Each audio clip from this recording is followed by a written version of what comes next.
Let's have a look at the Eureka WhirlWind canister vacuum.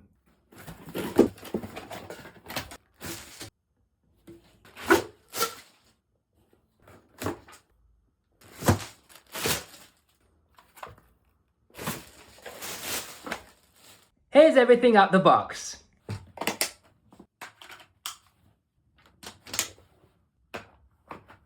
Time for the carpet test. To start cleaning, we switch it on right over here.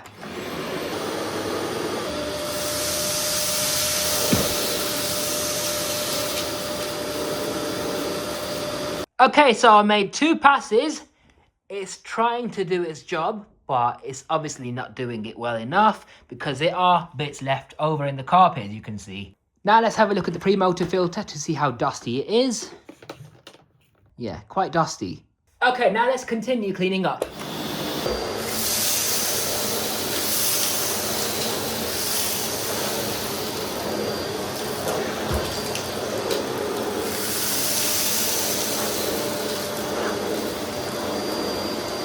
There's still bits stuck in the carpet.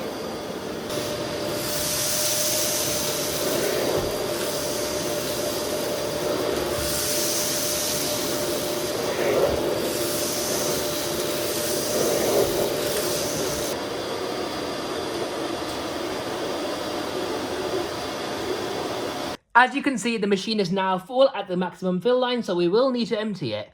To do this, you press this button over here, trapdoor opens up.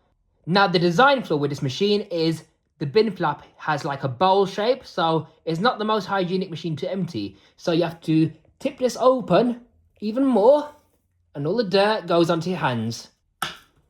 Close that. The filter is now even more dusty, so that will need cleaning. You can take the cyclone out, and sometimes hair can get wrapped in there. You can take this apart even further, like so, and remove the hair that gets wrapped around the cyclone.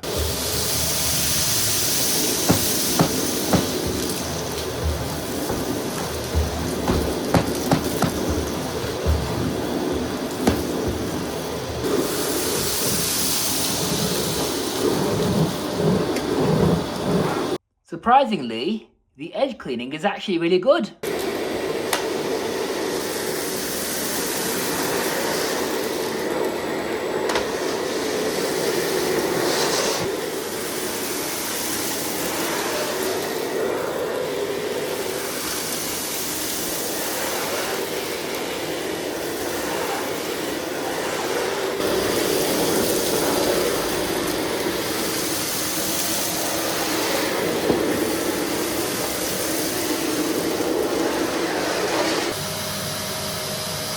So we've finished testing the machine. Now let's have a look at it in further detail to see how it's engineered.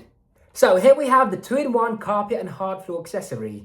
On the base, we have no brush bar, which means it's not going to be the best thing for pet hair or hair removal in general. What you do have is a red velvet strip to help with lint removal. You got 2 plastic roller wheels, not rubber coated at all, and you got 2 smaller ones on the front. They're completely plastic, not rubberized at all. Now this pedal on the top allows for these bristles to come down ever so slightly, along with a rubber squeegee on the back. So when you push that down, like so, that's your hard floor setting. And push it forward again for carpets. What I like about this is the accessory clicks onto the wand just like a Miele. So that's not going to come off unless you press that button. Clicks into place very well. It's just a very basic floor tool, nothing special about this. Now this right here is a telescopic metal wand, which is fantastic. It's more durable than plastic wands are. Plastic wands as featured on the Bissell Zing, for example. Now I'm 5'11", look how tall it is. It's not that short at all. I don't have to bend over when vacuuming. Now here we have the pipe with the handle. Unclip to remove the wand, like so, for handheld cleaning. There's no additional accessories. What you do have on board is just this. So you've got a brush attachment that slides down. What I like about this is that you'll never ever lose it. So I'll press these 2 buttons on the side to slide it up again, and you can just use it as sort of a crevice tool for corners and edges, because this is slightly angled, as you can see. And this right here is your suction control, so you can open that vent up if you want reduced suction, or if you want maximum suction, close the vent. It's that simple. The pipe comes off for blockage inspection. Now this pipe is crush proof. As you can see, I'm twisting it and it still returns to its original form. Now the length of this pipe isn't exactly the longest, but It could be shorter as well at the same time. It's not too bad considering the size of the machine. Now let's take a look at the main unit. So you press right here on the top of the machine to remove the entire dust cup with the cyclone. Then you press right over here to open the trap door, and that allows for all the dust and dirt to fall into the bin. As for maintenance, there's some information on here telling you how to do that. So you open up this lid on the top. You can lift up the cyclone because hair can get wrapped around this shroud over here. You can wash that further if you like. Let it dry, put it back into the clear bin. Now this is your pre-motor filter. This has to be maintained regularly to keep the suction maintained. So it's a sponge with a felt padding on the back. There's another filter in here. Not really a filter, but it acts like one. And on the back of the machine is the exhaust filter.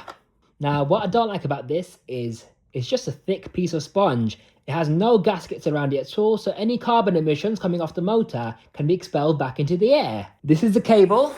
It just pulls out of the machine like so.